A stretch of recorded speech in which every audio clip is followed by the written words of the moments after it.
Bom dia, pessoal. Eu sou o Peron Rios. Sejam todos bem-vindos ao nosso canal Conversa Distante, mais especificamente ao quadro que a gente inaugura hoje, intitulado Um Poema para o Mundo. Em que consiste esse quadro? Esse quadro é uma tentativa de trazer a poesia de maneira mais cotidiana para a nossa vida. Toda quinta-feira vou trazer para vocês um poema de um autor ou autora antigo ou contemporâneo, de modo que esses textos possam povoar o nosso imaginário, possam alimentar o nosso imaginário, de maneira que a gente possa resistir a uma série de tentativas de aniquilamento que a gente vem experimentando. Então, a poesia ela vem ser aquele espaço de suplência que se referia ao Fernando Pessoa. Né? A literatura existe porque a vida não basta. E faz um tempinho já que a vida não vem bastando da maneira como a gente gostaria. Então, aqui fica o quadro Um Poema para o Mundo.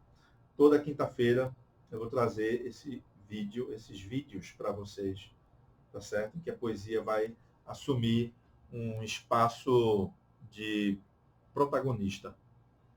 A Mariana, ela é poeta, é cronista, é artista visual, certo? Então ela é uma polímata na área da cultura, na nossa cultura, na cultura contemporânea. E, Mariana, eu trouxe para vocês aqui algumas obras dela. Então, são muitas, mas eu selecionei algumas. E, então, vejam, como poeta, a Mariana tem esse livro aqui de 2010, Treva Alvorada, que foi publicado pela Iluminuras, certo? É um primor esse livro aqui. Okay? Então, Treva Alvorada, poesia. Também, aqui, de 2016, Tempo de Voltar, também poesia, é um esplendor. E notem que a gente vai observar isso, a poesia da Mariana sempre vai lidar com a temporalidade, sempre vai dialogar com a temporalidade. Então, isso está estampado no título aqui dessa coletânea de poemas de 2016. E como eu falei para vocês, ela também é cronista, ela é crítica literária. Inclusive, ela está inaugurando um espaço no Jornal Rascunho, no fabuloso Jornal Rascunho. Ela agora inaugura espaço como cronista lá no Jornal Rascunho, mas até pouco tempo ela era responsável por uma coluna de seleção de poemas, seleção de poetas que estivessem, sobretudo, fora do nosso campo visual, né? Mas com um grande primor estético. A Mariana é extremamente exigente, como devemos todos ser. Então, ela fazia esse trabalho lá no Rascunho e agora está iniciando lá no Rascunho um espaço de cronista. Como cronista, a gente tem aqui, ó, da Mariana, Entre Imagens para Guardar, certo? Então, vocês podem ver aqui, tem aqui no, pronto, Crônicas, né? De 2017. Aliás, a Mariana, como cronista, realmente incrível como ela consegue transportar para o texto em prosa toda a alta voltagem poética dos textos dela em poesia. Então, isso daqui é para realmente a gente visitar com muita frequência, certo? E vejam que delicadeza. Ela também, como cronista, tem o que ela chama libreto de crônicas sobre autores e livros, né? Para aqueles a quem os dias são um sopro. Mariana Iannelli. E aqui são vários volumes, eu trouxe esse para vocês. Aqui são crônicas que ela reuniu, crônicas de 2011 até 2016. Né? Enfim, a Mariana é essa nossa polímata. Ela reuniu recentemente, mais especificamente em 2019, a sua poesia nessa antologia poética Manuscrito do Fogo, pela Ar do Tempo. Certo? Aliás, tanto a Ar do Tempo também publicou os livros que mostrei para vocês de crônicas, né? Aqui, deixa eu mostrar direitinho. Ar do tempo, né? Antes a iluminuras e também o tempo de voltar pela ar do tempo. Ok? Muito bem. O que foi que eu selecionei para vocês hoje? O que eu selecionei não está em nenhum desses livros que eu acabei de mostrar. Está neste aqui, O Amor e Depois, pela Iluminuras, um livro de 2012. E eu preparei para vocês algumas observações, né, sobre esse livro daqui da Mariana. São 41 poemas que ela vai reunir aqui. E aqui nesses 41 poemas, a gente vai observar como ela vai trazer a aventura do evento amoroso em suspensão reflexiva. Eu tive a oportunidade de escrever isso para o Jornal Rascunho, né? Então, escrevendo sobre a Mariana, né? Então, ela traz essa aventura do evento amoroso que ela põe em suspensão reflexiva, certo? E o que é que a gente nota? Que os referentes poéticos do livro, né, os seus assuntos, os seus cenários, eles se fecham e se defendem, né? O título já sinaliza um pouco isso, né? Porque esses poemas vão falar de perda amorosa, de abandono, né? Os poemas imitam esses assuntos de fechamento. Os poemas também têm uma espécie de fechamento formal, né? A gente nota um certo enigma, um certo texto a ser decifrado, com elevada beleza, mas com esse sopro enigmático que a gente vai perceber o tempo todo na poesia dela, né? Então, a ruína é outro tema, né? O abandono, a ruína, é um tema muito frequente na poesia da Mariana Anelli. Então, o eu lírico, ele se enclausura, o que é uma coisa muito coerente, uma coisa muito compreensiva, não é verdade? Porque quando nós sofremos algumas ameaças, quando o abandono nos espreita, então é natural que a gente se enclausure, que a gente recue, né? Então, quando a morte ela nos ameaça, querendo nos colher, então a gente de alguma maneira tenta se recolher. É um movimento natural do espírito. E a gente percebe isso na poesia da Mariana Anelli, especialmente aqui em O Amor e Depois. Agora, é uma recusa de aniquilamento, sem dúvida. Por outro lado, é um livro que vai trazer uma forte carga de esperança. Parece um paradoxo, mas não é, né? A gente vai ver isso quando a gente fizer a leitura específica do poema que eu separei, né?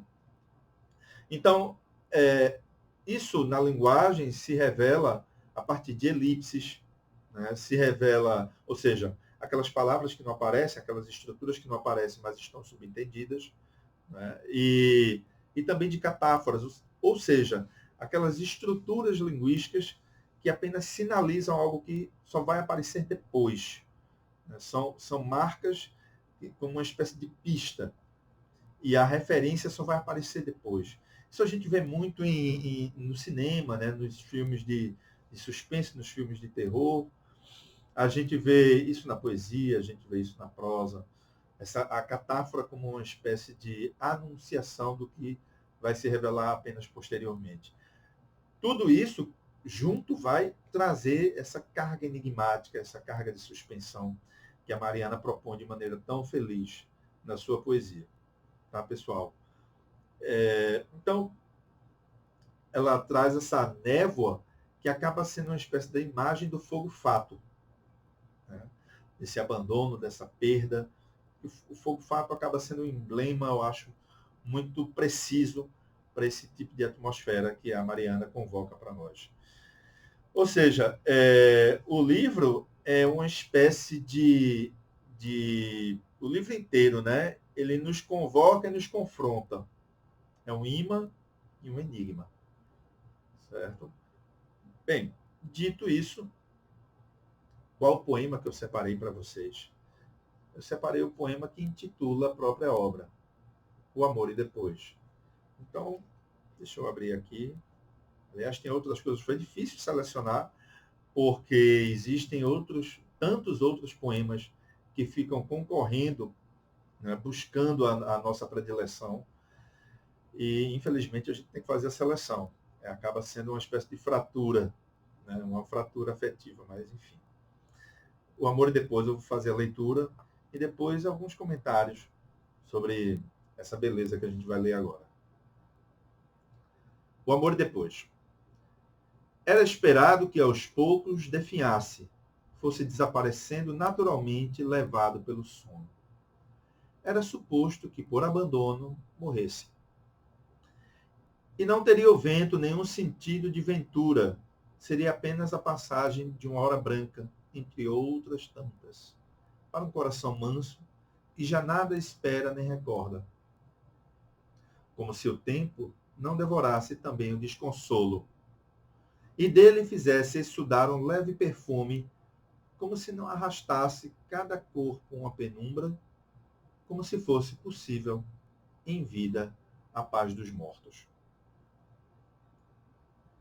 Então, esse é o poema que eu selecionei para vocês.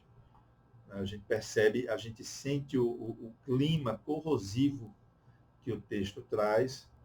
Tudo isso a partir de um requinte formal, de uma delicadeza, de um rigor.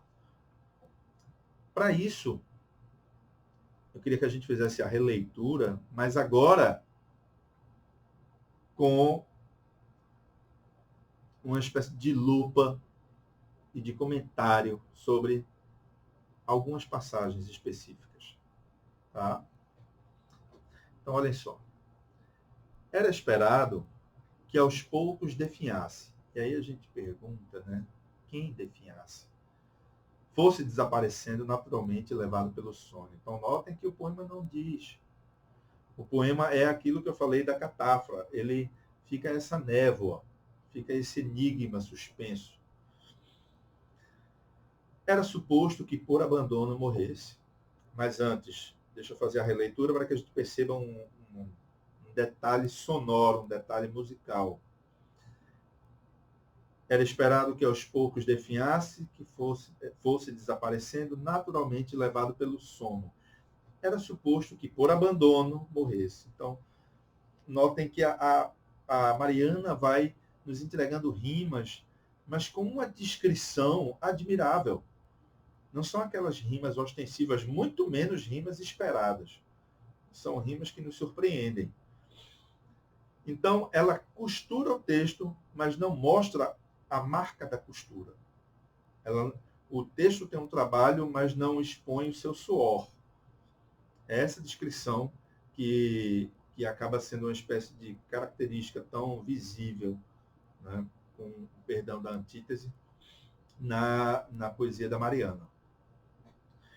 E não teria o vento nenhum sentido de ventura. E aí a gente percebe o jogo paronomásico, né?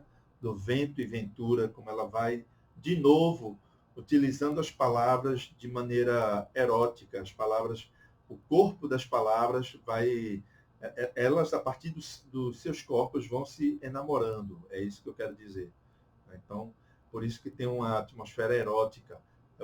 Essa imagem do Otávio Paz, né? Quando ele diz que as palavras, elas procuram estabelecer na poesia uma cópula verbal. A Mariana faz isso de maneira absolutamente excelente. E não teria o vento nenhum sentido de ventura, seria apenas a passagem de uma hora branca, entre outras tantas. A rima toante aparecendo aqui de maneira discreta, não é? Para um coração manso que já nada espera nem recorda. E aí, vejam só, né? Seria apenas a passagem de uma hora branca, né? Sem cores. Aí vocês poderiam dizer, mas o branco é uma cor. É verdade, o branco é uma cor. Mas é aquela cor especial, que segundo a física, inclusive, é o acúmulo de todas as outras. Né? De todos os outros espectros. Bem, então essa hora branca, né, sem as tonalidades mais marcadas e ostensivas, uma hora morta, uma hora extraviada, uma hora perdida. Então a gente percebe como aquele abandono a que a gente fazia menção, ele vai realmente se marcando no decorrer do texto, no decorrer do poema.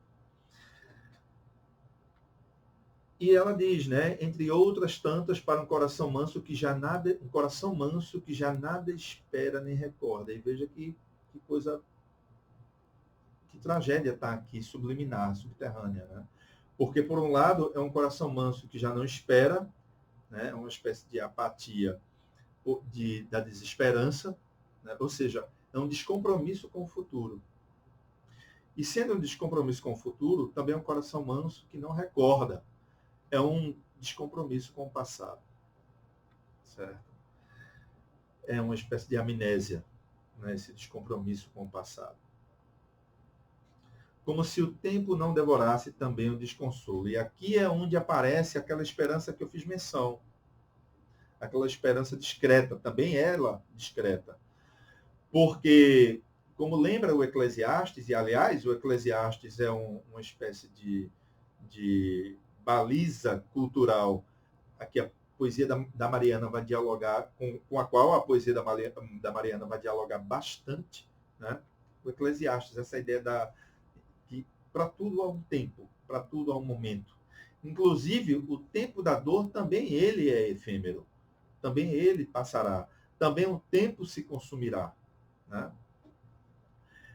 Como se o tempo não devorasse também o desconsolo, e dele fizesse exudar um leve perfume. Que imagem maravilhosa, né?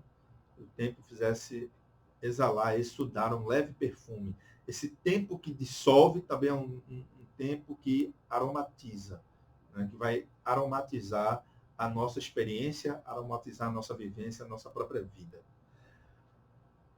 Como se não arrastasse cada corpo uma penumbra, como se fosse possível em vida a paz dos mortos. E aqui, de novo, uma imagem absolutamente notável, né? Porque impossível em vida a plena solaridade. Isso é uma lição. É uma poesia nesse sentido didática, mas não com a carga pejorativa que o adjetivo poderia ter, né? No sentido nobre de ensinar a viver, né? Impossível em vida a plena solaridade, né? Então, essa ideia do desconsolo que vai ser também ele dissolvido, né? Isso tem que ser levado em conta. É como o consolo na praia. O desconsolo remete ao consolo na praia do Drummond, né?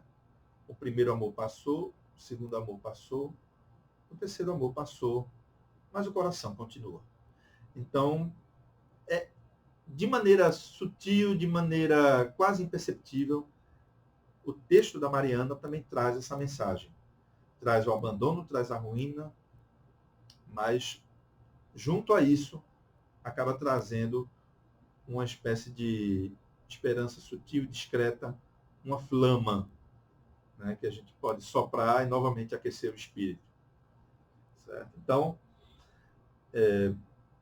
eu queria trazer para vocês o quanto tudo isso é escrito de uma maneira cuidadosa, de uma maneira sensível, né, em que a gente vai ver uma subtração do sujeito, né, e tudo isso com catáforas, mistérios, né, uma poesia que traz um mistério um mistério que se revela, para usar um paradoxo, né?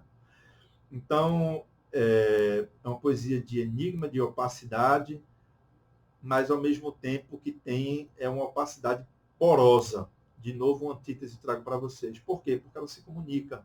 Ela comunica de maneira vigorosa também ao seu leitor. Então, ela traz essa carga charadesca, mas dentro do charadesco, não apenas lúdico, mas de uma densidade existencial dolorosa. A poesia de Mariana vai ter todos esses elementos, e não só nesse poema, e todos esses elementos vão aparecer em toda a poesia dela. E não poderia ser diferente em O Amor e Depois. Tá certo, pessoal? Então, para finalizar, chegamos aos nossos 20 minutos. Eu queria dizer o seguinte, que assim como no texto a gente vê que é impossível em vida a plena solaridade, né? Eu diria que o que nos resta em tantos cenários sombrios, como, insisto, o que nós vivemos, o que nos resta é a clareza obscura da poesia, como a poesia da Mariana, né? Então, é com isso que a gente inaugura o nosso quadro Um Poema para o Mundo, e na próxima quinta-feira a gente vai escolher um outro texto que seja uma recusa do aniquilamento. Ok? Muito obrigado e até a quinta-feira.